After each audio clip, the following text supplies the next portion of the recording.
Hello students, in this audio video we are starting a new topic, problem of deficient demand and excess demand in the unit income and employment of macroeconomics. देखिए, some essential concepts, knowledge of some concept is essential before we take up a detailed description in the problem of deficient demand and excess demand. एक minute, थोड़ा इसको ऐसा करता हूँ, मैं screen को rotate कर देता हूँ. यस, हाँ, यस. देखिए, तो क्या है, knowledge of some basic concept, कुछ बेसिक बातों का ज्ञान होना हमें ज़रूरी है, एसेंशियल है, before we take up a detailed description of the problem of deficient demand and excess demand. What is deficient demand? Deficient demand का मतलब होता है कि जितना इकोनॉमी में डिमांड होना चाहिए, अगर उससे कम डिमांड हो, that is called deficient demand. और अगर जितना इकोनॉमी में डिमांड होना चाहिए, अगर उससे ज़्यादा डिमांड हो, माने इक्विलिब्रियम, जैसे अगर इकोनॉमी में इक्विलिब्रियम होने के लिए, स्टेबिलिटी, प्राइस स्टेबिलिटी होने के लिए जितना डिमांड होना चाहिए, अगर उससे कम डिमांड हो, तो that is called deficient demand. Means aggregate supply ज़्यादा हो जा रहा है और एग्रीगेट डिमांड कम हो जा रहा है, तो तब जितना से डिमांड कम है, that is called deficient demand. And excess demand वो पोजीशन होगा कि जब एग्रीगेट सप्लाई से ज़्यादा एग्रीगेट डिमांड हो जाएगा, तो वो इन्फ्लेशन को जन्म देगा, और अगर डेफिशिएंट डिमांड ज़्यादा रहेगा तो डिफ्लेशन को जन्म देगा. दीज कंसेप्ट्स आर, एक full employment and under employment equilibrium. मतलब फुल एम्प्लॉयमेंट में इक्विलिब्रियम कैसे होता है और अंडर एम्प्लॉयमेंट में इक्विलिब्रियम कैसे होता है. फुल एम्प्लॉयमेंट का मतलब हो गया कि इकोनॉमी के सारे फैक्टर्स ऑफ प्रोडक्शन एम्प्लॉयड है, if they are willing to work. And under employment का मतलब हो गया कि सारे फैक्टर्स ऑफ प्रोडक्शंस को जितना काम मिलना चाहिए उतना काम नहीं मिल रहा, वो दे आर अंडर एम्प्लॉयड है. फिर है voluntary and involuntary unemployment. Voluntary का मतलब होता है कि हम बेरोजगार हैं, अपनी इच्छा से, स्वेच्छा से हैं. इनवॉलंटरी का मतलब हो गया कि हम चाह रहे कि हमको नौकरी मिले, लेकिन हमको नौकरी नहीं मिल रहा है. Full employment and natural unemploy, full employment और and natural unemployment.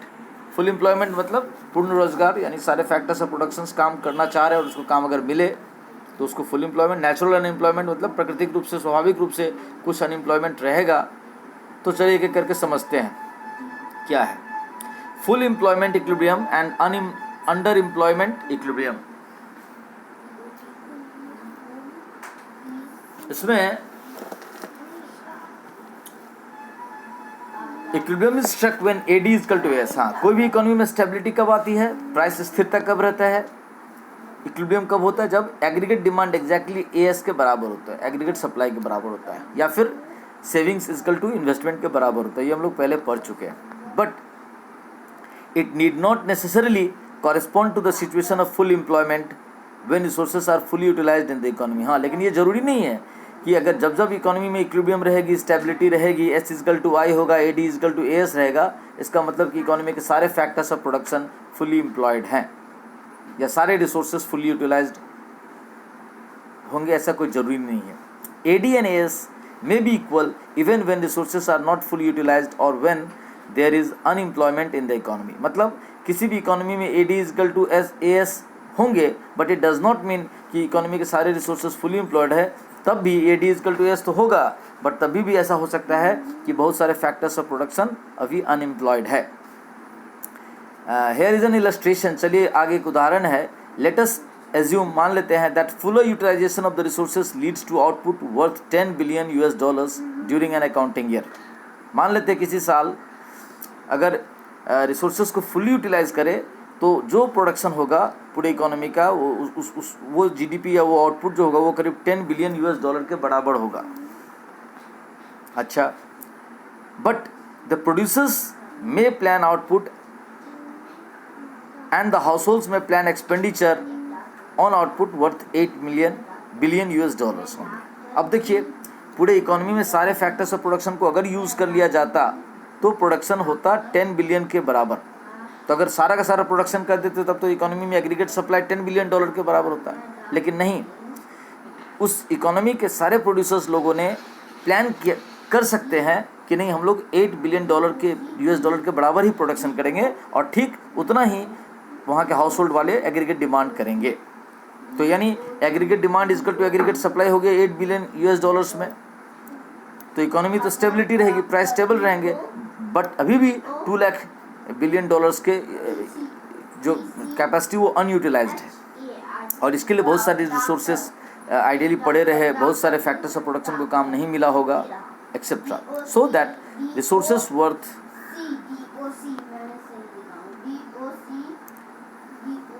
of $2 of output remain unutilized, नहीं यूज हो पाया। बट देख लेकिन इकोनॉमी में स्टेबिलिटी तो रही। तो ये समझ में आ गया आप लोग को। अब इससे नेक्स्ट पेज में जाते हैं। हाँ, इसमें देखिए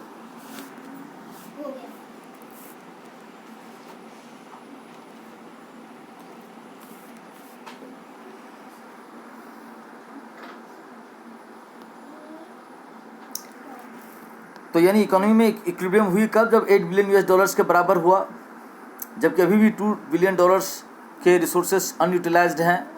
तो यानी वो फैक्टर्स अनएम्प्लॉयड हैं, लेकिन इकोनॉमी में स्टेबिलिटी है, इक्विलिब्रियम है। Thus we can think of 2 possible situations of equilibrium, full employment equilibrium and under employment equilibrium. यानी इकोनॉमी में 2 समय इक्विलिब्रियम हो सकती है। एक कि अगर हम 10 बिलियन यूएस डॉलर के बराबर प्रोडक्शन भी करें और 10 बिलियन यूएस डॉलर के बराबर डिमांड भी करे तो तब तो फुल एम्प्लॉयमेंट हो गया। लेकिन नहीं, फुल एम्प्लॉयमेंट पर अगर प्रोडक्शन होगा तब तो 10 बिलियन यूएस डॉलर होगा, लेकिन हम लोग अभी 8 बिलियन यूएस डॉलर्स का ही प्रोडक्शन कर रहे हैं और इकोनॉमी में डिमांड भी 8 बिलियन यूएस डॉलर्स के बराबर है। तो ये हो गया under employment equilibrium. Full employment equilibrium is struck when planned AS is equal to planned AD. बता रहा, जब हम बजटेड प्लानिंग करते हैं कि हमारा कितना टोटल एग्रीगेट सप्लाई पूरे इकोनॉमी का होगा और ठीक उसी के हिसाब से प्लैनेट एग्रीगेट डिमांड कितना होगा, तो उसको फुल एम्प्लॉयमेंट इक्विलिब्रियम कहते हैं। With reference to the above illustration, full employment equilibrium is struck when planned aggregate supply is AD AS is equal to planned AD, जब 10 बिलियन यूएस डॉलर होगा। बिल्कुल सही बात। और अंडर एम्प्लॉयमेंट में क्या हो रहा है, दोनों 8-8 है, तो यानी अभी भी 2 बिलियन यूएस डॉलर्स नहीं यूटिलाइज्ड है।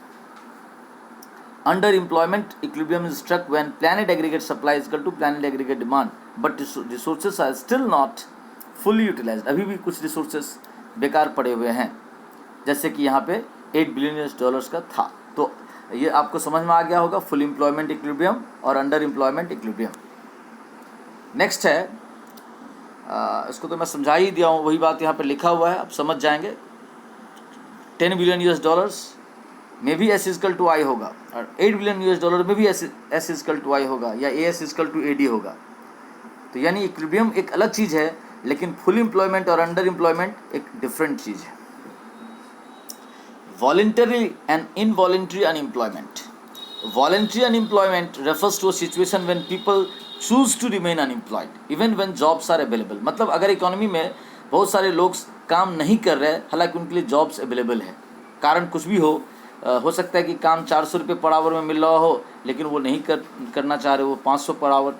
तो जो गवर्नमेंट का स्टैंडर्ड वेज रेट है उस पर अगर वो काम नहीं करना चाहे और अपने आप को काम से दूर रखे, तो वो वॉलंटरी अनएम्प्लॉयमेंट कहा जाएगा, अपनी इच्छा से अनएम्प्लॉयड है। They may not be willing to work at all और not willing to work at the existing wage rate. बिल्कुल, या तो वो काम नहीं करना चाहते हैं या दूसरा उस वेज रेट पे काम नहीं करना चाहते हैं। तो ये हो गया वॉलंटरी। इनवॉलंटरी क्या होता है, refers to the situation when some people are not getting work even when they are willing to work at the existing wage rate। यानी वेज रेट मार्केट में 400 रुपये पर डे का है या 500 रुपये पर डे का है या 800 रुपये पर डे का है, बट द पीपल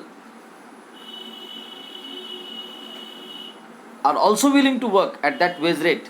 वो अगर 800 रुपये पर डे का है या 500 रुपये पर डे का है या 400 रुपये पर डे का है, उस वेज रेट में वो काम करने के लिए तैयार हैं, बट उनको काम नहीं मिल रहा है।